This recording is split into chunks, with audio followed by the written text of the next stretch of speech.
General Mattis yesterday was an incredible man. I mean, he is another person that brings all Americans together, no matter who you are. You look at General Mad Dog Mattis and you say to yourself, holy smokes, this guy's a leader. And I can tell you one thing that President-elect Trump loves are winners and leaders, and certainly General Mattis is that all in one. White House Chief of Staff to be, Reince Priebus, talking about General James Mattis. We are told that an official announcement about Defense Secretary and Mattis being the choice could come as soon as Monday. However, officially from the campaign tonight, they are not confirming that. James Mattis is a retired Marine Corps general, served 44 years in the U.S. military, retired his command in 2013.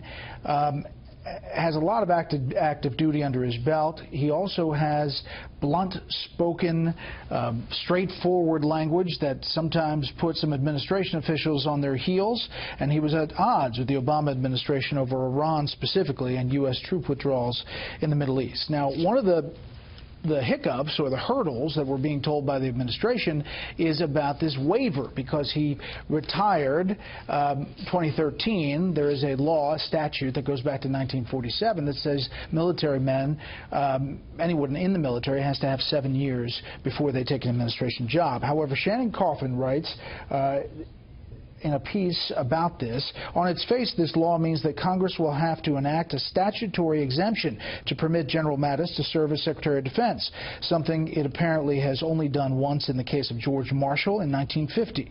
At that time, Congress also noted the sense of the lawmakers that no additional appointments of military men to that office shall be approved. This statutory limitation on the President's power to appoint officers of his choosing is almost certainly unconstitutional. The Constitution vests the President with the sole authority to nominate executive officers of his choosing. The only constitutional limitation in the incompatibility clause, which prevents a member of Congress from serving in any office of the United States. So that gives you the back and forth on this. Let's bring in our panel. Steve Hayes, senior writer for the Weekly Standard. Matt Schlapp, contributor with The Hill. Julie Pace, White House correspondent for the Associated Press. And syndicated columnist Charles Krauthammer. Okay, Steve, we'll get to the logistics of this statute, but what about Mattis and this potential choice? Well, it's hard to imagine somebody who would be received more enthusiastically by the rank-and-file uniformed military than James Mattis. I mean, the Marines who served for him, served with him, love him. They speak highly of him. He's known as the warrior monk because he's done so much reading. Arguably nobody in the U.S. military has done more reading than James Mattis has. He's got this famous letter that he wrote back in 2003, 2004 about the importance of reading before you head into battle. It went viral. It's been a big deal. I think that you described the potential obstacle of the exemption in the correct terms. It's not really an obstacle. If it's a hurdle, it's a 1-foot-high hurdle. John McCain has indicated that he's willing to do that. The Armed Services Committees, both in the House and the Senate, are looking at language that would do the exemption. I'm told they are not looking at it because they've been instructed to do so by the Trump campaign, but that everybody understands that this is, in effect, Donald Trump's choice. Matt, one of the reasons I think, or we think, that maybe the transition is very quiet on all of this is because they love the story of the carrier story today, sure, which we're going to talk about in the next panel.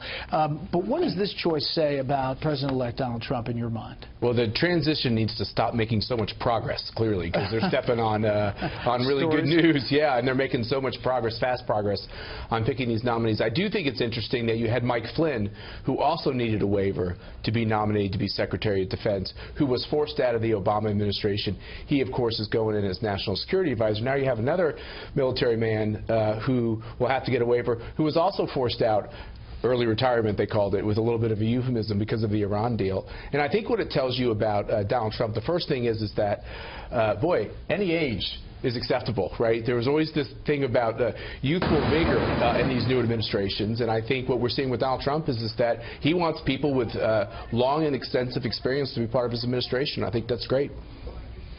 We get the natural sound of the meeting there outside when he met with Mattis. Julie, I think this pick, Pompeo at CIA, if you are Iran, this is not a good moment for you. I think if you're around Donald Trump's presidency is not a good moment for you, and I think he's sending that signal with his picks. I also think it's really important for someone like Donald Trump, who, for all of his business skills and all of his connection that he's been able to make with voters, comes into the presidency without any significant international foreign policy experience. He's going to need people around him. Things happen when you're president around the world that you just can't predict, and he's going to need people who have experience on these issues, have experience making decisions quickly. Mattis is one of those people, and as Stephen said, I think he is going to be widely accepted, not just by the rank and file, but also lawmakers, I believe, from both parties on the Hill.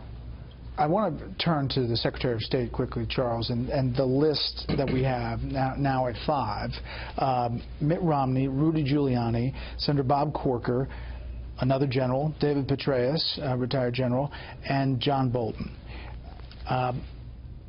There's some indication that Trump may be trying to get to Romney, but he's getting a lot of pushback inside people that have been loyal to him, Kellyanne Conway and Newt Gingrich. We've never quite seen anything like this. Sort of the public back and forth, president deciding in a very open way through all kinds of theatrical moments like the dinner last night or the other night. I don't think there's any way to tell. This is going to be a very personal decision. I think Trump is looking to see if he can form a personal connection with Romney. But could I say just one thing about Mattis? Oh, sure. It's good to have a military man. It's also good to have a military man who's known as Mad Dog. Because let's say you're trying to send a message to obstreperous Iranians who've been harassing our boats. I think you want to send a message that says something like, if you don't stop within 48 hours, I may have to turn the matter over to Mad Dog. Translated afterwards into Persian. I think that can be quite useful. Nixon used the crazy factor to great effect. The Russians were always afraid that they could push a button and he would go over the top, as when he went to nuclear alert during the Arab-Israeli War of '73. So good to have a Mad Dog on your side, especially one with his strategic knowledge and range and tactical operational experience. That's very rare and would serve extremely usefully in the cabinet. See? Yeah, I mean, the thing about Mattis is that he's known and respected for so many reasons. One is that he's known as a Mad Dog. He's blunt. You know, when the Never-Trumpers were looking for somebody to recruit to be sort of an intellectual Donald Trump, they turned to James Mattis. I mean, we did a piece about it. He considered it. He thought about it and then eventually decided against it. But he also, you know, he has this intellectual side, but he also has this softer side. I mean, after he left the Marine Corps, he took this road trip across the country in which he stopped and visited as many Gold Star families, the Marines that he had commanded who were killed in battle fighting under him, to visit their families. A solo road trip across the country. You just don't hear about that very much. And he went to great lengths, it must be said, to have that not become a media story.